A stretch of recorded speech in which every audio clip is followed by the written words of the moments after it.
what's a contract anyway? What is a contract? Well, you may think you know a contract when you see it. It's a long, thick document with lots of small print and with strange words like the party of the first part agrees, the party of the second part, wherefore, therefore. And if the document's long enough and the words are short enough, then you have a contract. Well, of course, by now you know that's not true. Sometimes things that look like contracts are not really contracts. And sometimes even the most casual conversations, even those in a Virginia bar, can give rise to a contract, as we'll see in the case of Lucy versus Zemmer. The truth is that contract is just a legal concept. In fact, that's really the best definition of a contract. It's just a legally enforceable agreement.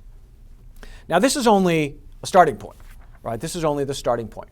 Usually you're going to need an agreement plus something else, some other legal basis for enforcing the promise. This is often known as bargain for consideration, but as we'll see, there are some alternatives.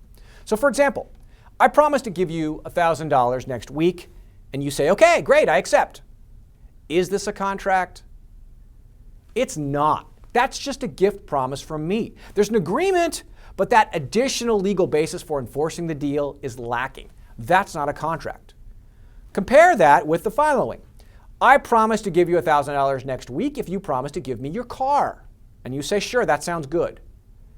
Now we're talking about something known as a contract. There's an agreement, and there's also a basis for enforcing that agreement. We have a legal deal, or said differently, there is bargain for consideration in the latter example.